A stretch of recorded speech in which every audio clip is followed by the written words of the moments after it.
9 နှစ်ပြည့်ပြီပေါ့နော်အဲ့ဒီကြားတဲ့အခြေအနေနဲ့ကျွန်တော်တို့80ရဲ့အခြေအနေလေးကိုနည်းနည်းလေးနိုင်ရှင်းပြပြောချင်တယ်ကျွန်တော်တို့88မှာဒီចောင်းသားတပိတ်ကနေကျွန်တော်တို့ရဲ့မြန်မာနိုင်ငံကနေစပြီးတော့အခုလိုပဲຫນွေဦးတော်လှန်ရေးလိုပဲမိဘပြည်သူရဟန်းပြည်သူအားလုံးအမှဆန္ဒပြကြတာအဲ့ဒီအချိန်မှာကျွန်တော်တို့ရဲ့ချင်းចောင်းသားများတမကမှာတာဝန်ယူတာတော့အခု88ရဲ့ကျွန်တော်တို့ရဲ့ဘ ਹੁ အလုံးမှုဆောင်ကော်မတီပူးခေါ်အုပ်လျက်နဲ့အခုတော့ကျွန်တော်တို့ရဲ့ဥက္ကဋ္ဌဟောင်းပူးဆောင်ရင်ဆုံးသွားပြီသူတို့တွေကအခုရန်ကုန်ကနေအခုမင်းကိုနိုင်တို့ကိုကိုကြီးတို့နောက်မိုးတီးစုံတို့တွေနဲ့သူတို့ဆက်သွယ်ခဲ့တာအဲ့အချိန်ခါမှာတခုလေးကကျွန်တော်တို့ဒီလိုအချိန်ခါမျိုးလို့ဖုန်းနဲ့လည်းမရှိဘူး Facebook လည်းမရှိဘူးအဲ့ဒါဘာလို့ပဲနားထောင်ရလဲဆိုတော့ BBC ရဲ့ Christopher Ganes သူပြောတဲ့အတိုင်းပဲကျွန်တော်တို့တပီလုံးကလှုပ်ရှားတာကျွန်တော်မမှားဘူးဆိုရင်ကျွန်တော်တို့ချင်းပီနေဟာခါတပိတ်စကားနောက်ဆုံးမှတို့သိမ်းတာအမှကျွန်တော်တို့တွေကနေပြီးတော့အဲ့ဒီចောင်းသားတွေကကျွန်တော်တို့ချင်းចောင်းသားခေါင်းဆောင်တွေရန်ရန်ကုန်ကနေဒီအိန္ဒိယတန်ယုံနဲ့ဆက်သွယ်မှုလုပ်ပြီးပြီအိန္ဒိယတန်ယုံတော့တွေ့တဲ့ခါကျတော့အိန္ဒိယတန်ယုံကဟုတ်ပြီဒီဘက်ကိုလာခဲ့ပါဆိုတော့ကျွန်တော်တို့ရဲ့ညီကိုမီဇိုရမ်အခုဂျွန်ဖိုင်မှာကျွန်တော်တို့ချင်းလန်းဒေတာចောင်းသားအတီးတီးအမှစုံကြတာရောက်ကြတာဗမာចောင်းသားလေးတွေလည်းရန်ကုန်မန်းလေးစကိုင်းမကွေးအကုန်လာကြတယ်အမှတချက်တိုင်းသားတွေကချင်းကရင်ရှမ်းပိုးပလောင်ဝသူတို့ကလက်နက်ကင်ရှိပြီးသားကျွန်တော်တို့ချင်းနေအဲ့တော့လက်နက်ကင်ကိုမရှိတာမရှိတဲ့ခါကျတော့ကျွန်တော်တို့တွေအမှကျွန်တော်တို့ရဲ့ခေါင်းဆောင်တွေကကြုံဖိုင်မှာစူးပြီးတော့လက်နက်ကင်ဖို့အချိန်တန်ပြီလားဆိုတာကိုယ့်ရဲ့မြို့နေအတီးတီးလူကြီးတွေကိုတွားပြီးဆွေးနွေးတယ်ရှေ့လူကြီးခေါင်းဆောင်နိုင်ငံရေးသမားတွေကအချိန်တန်ပြီဒီတခါတော့ကျွန်တော်တို့ချင်းနေလက်နက်ကင်ဖို့အချိန်တန်ပြီဆိုတဲ့ဟာကိုတို့ရဲ့ဟိုဟာကိုရတဲ့ခါကျတော့အဲ့ဒီချင်း CNA လက်နက်ကင်ဖို့ကျွန်တော်တို့တပတ်လာမသိဘူးအဲ့ဒါစဉ်းစားဖို့အချိန်ပေးတယ်ကဲလက်နက်ကင်မယ်ဘယ်သူလိုက်မလဲဆိုတာကျွန်တော်လည်းအဲ့ဒီလက်နက်ကင်ဖို့ဆိုပြီးတော့အဖွဲ့ရှိဖွဲ့နဲ့ထွက်သွားတာဒီမှာ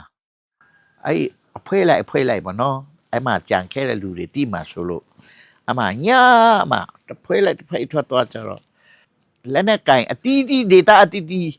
ရောက်ကြတာကျွန်တော်တို့ဒီကနေသွားရလားသွားတဲ့လူတွေချင်းလူငယ်နော်အမှចောင်းသားတွေလည်းပါတယ်ဆရာဝန်တွေလည်းပါတယ်အင်ဂျင်နီယာတွေလည်းပါတယ်နောက်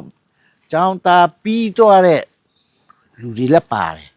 အဲ့ဒါကျွန်တော်တို့ချင်းနေကြတော့အဲ့မှာကျွန်တော်တို့ဘယ်လိုခွဲလဲဆိုတော့အဲ့လက်နဲ့ကင်ဖို့လက်နဲ့စစ်တင်တန်တက်ပြီးပြန်လာတဲ့ခါကိုချင်းပြည်နယ်မှာလက်နဲ့ကင်တဲ့အခါအတွင်းမှာဝင်ပြီးတော့မြို့နယ်အတီးတီးပေါ့နော်သူတို့ပြန်ဝင်ပြီးတော့အဲ့သူတို့တွေက sport ပြန်ပေးဖို့တစ်ဖွဲ့နောက်ဒီမှာကျွန်တော်တို့လက်နဲ့ကင်ပြီးပြန်လာတဲ့ခါနေဖို့နေရာဆောက်ဖို့ဆိုပြီးကျွန်တော်တို့က3ဖွဲ့ထားတာ94ယောက်လာမသိအဲ့ဒါတော့အဲ့စစ်တင်တန်းသွားတဲ့နေရာမှာတီနန်းပြီးတာနဲ့အားလုံးရှေ့တန်းပို့တယ်ရှေ့တန်းအတွေ့အကြုံယူခိုင်းတယ်တို့ယူခိုင်းပြီးမှနောက်မှကျွန်တော်တို့တွေကိုဒီကိုပြန်လာတဲ့ခါကိုယ့်ကိုဒီချင်းအမျိုးသားတမတော်ရက်တည်နိုင်ဖို့ကိုဌာနအတီးတီမှာတို့တွေကအဲ့အတွေ့အကြုံကပြန်ယူပြီးတော့တို့တော်ပြီးဆိုတဲ့ခါကျမှကျွန်တော်တို့တွေကိုအကုန်လုံးပြန်စုပြီးတော့ပြန်လာတာအမှတရားလားအဲ့ဆိုးတဲ့ပင်ခက်ပြားနဲ့ယောဂမျိုးစုံနောက်ဒီအာဆမ်ရောဒီမနီပူရောအမှတွတ်တင်နန်တက်ပြန်လာတဲ့ခါကျတဝက်လောက်ဝက်ကြနေဆိုတာကျွန်တော်တို့ချင်းနေလဲအဲ့မှာကျွန်တော်ပြန်လာတဲ့ခါကျ80ကျော်တယ်မင်းတို့တွေကငါတို့ကြည်ရတာဖះတရားတော်တော်ယုံကြည်အတွက်အားလုံးကောင်းပြီမယ်လို့ထင်ပါတယ်ဆိုတဲ့အတိုင်း ရက်ပေါင်း40ကျော်ကျွန်တော်တို့သမင်းငတ်ရတယ်အဲ့ငါပြောပင်လေးတွေပဲစားငါပြောဥတွေပေါ့နော်မိမိဌာနသုံးနေအကုန်လုံးကြောပွေးနေယူလာပြီးတော့အဲ့တနက်လေးသူတို့ပေးတဲ့တနက်နဲ့ကျွန်တော်တို့ကအမှရှိတဲ့လူတွေကိုကျွန်တော်တို့ပြန်ရောက်ရခါကျတော့အားလုံးကျွန်တော်တင်တန်းပြန်ပေးရတယ်အဲ့လိုလေးစခဲ့တာအဲ့တော့ကကျွန်တော်တို့ကလူငယ်တွေចောင်းသားတွေရန်ကုန်ကနေပြီးတော့တနိုင်ငံလုံးရှင်းပြောမျိုးနဲ့အားလုံးတချို့ဆိုရွာတွေအထိဆန္ဒပြတာ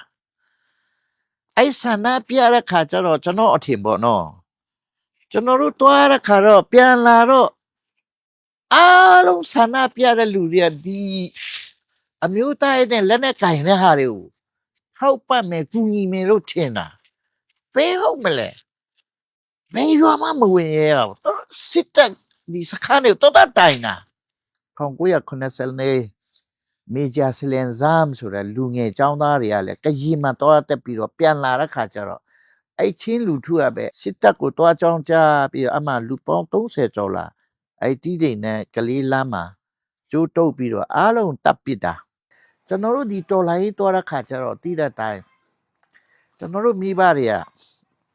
ဘယ်ထုမလဲကျွန်တော်ဆိုကျွန်တော်ရဲ့တကယ်ဟိုဟာမိဘတွေကိုကျွန်တော်လိန်ခဲ့တာကျွန်တော်အရင်တော့ဘောလုံးကစားတော့လေဒီမီဇိုရမ်က3ခါလာခေါ်တယ်အဲ့ဒါကျွန်တော်အမေကြီးကိုလိန်တာကျွန်တော်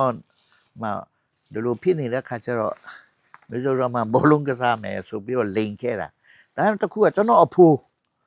ကအသက်ရှင်သေးတယ်အဲ့ကျွန်တော်ဆန္ဒပြတခုလုံးတူတီးတဲ့ခါကျတော့သူတယောက်ပဲကျွန်တော်ကသူ့ကောင်းကောင်းပြောတယ်အဖိုးကယောက်ျားတွားဒီမှာရှိတာဒီတနေ့မှနွားတကောင်လေးရောင်းမယ်ဒါနဲ့ငါဒီမှာအသက်ရှင်နေထိုင်လို့ရတယ်လွတ်တွားဆိုပြီးအဲ့အဖိုးကစားလည်းမတတ်ဘူးနော်အဲ့အဖိုးကကျွန်တော်အဲ့လိုတူလွတ်တာအမှကျွန်တော်လည်းတော်တော်လေးအားတက်သွားတာအဲ့ကျွန်တော်တို့ဟိုရောက်သွားတဲ့ခါကျတော့3နှစ်လောက်ကြာတဲ့ခါကျတော့လောရွှေမိဘတွေနဲ့လည်းဆက်သွယ်မရအောင်ကျွန်တော်တို့ပြန်လာတော့လည်းလောဆက်သွယ်မှုမရှိဘူးတခုလေးထပ်ပြောချင်တာကျွန်တော်တို့လွတ်လိုက်ရတော့အမှန်ဆိုဗမာချင်းတိုက်နေလို့ကျွန်တော်တို့တိုင်းသားပါခံနေရတာအခုခါကျတော့ဗမာလူမျိုးတွေအရင်က ABF တွေသူတို့ကျွန်တော်တို့နဲ့အတူတူတော်လှန်ရေးလို့တဲ့ဒါလူထုတွေပံ့ပိုးမှုမရှိဘူးလေလူခမရတော်တနာစရာကောင်းတယ် ABF တွေလည်းကျွန်တော်စာနာမှုပေးတယ်အခုတော့ကြည်လေစကိုင်းမန္တလေးမကွေးရန်ကုန်နေပြီးတော့တိုက်ပွဲဝင်လာလက်ကြည့်ကျွန်တော်တို့ CNA ရော CDF တွေအားလုံးအခုကကျွန်တော်တို့ကစူးစူးစီစီနဲ့တိုက်ပွဲဝင်နိုင်တော့သူတို့ကျွန်တော်တို့တောင်ပေါ်မှာကျွန်တော်ချီးနေရဟိုးမွေးစားကြရတနက်ကင်လာတဲ့လူတွေကျွန်တော်တို့ရဲ့ပါစတာကြီးတွေအစလူငယ်အမျိုးသမီးတွေအစုံပြည်တွင်းပြည်ပအားလုံးဒီတော်လိုင်းမှာပဲသူတို့ကပထမဦးစားပေးတယ်ကျွန်တော်နိုင်ငံတကာလည်းပါဝင်လာပြီအခုကျွန်တော်တို့ရဲ့အေရှန်ပေါ့နော်အဲ့ဒါတွေလည်းသူတို့ရွေးခွက်ပွဲကိုလုံးဝလည်းမခံဘူးသူဘယ်သွားမလဲအဲ့ဒါကြောင့်မို့ကျွန်တော်တို့ဘယ်သူမှစိတ်တမကြပဲနဲ့ဆက်လက်ပြီးကျွန်တော်တို့မပြီးသေးတဲ့ဒီတော်လှန်ရေးလေးကိုနေရာဒေသအတီးတီကိုတတ်နိုင်တလောက်အုတ်တစ်ချက်တဲတစ်ပွင့်ပေါ့နော်အားလုံးပိုင်ဝင်တော့ကျွန်တော်တို့နိုင်မှာပါဆိုရဟာလေးကိုကျွန်တော်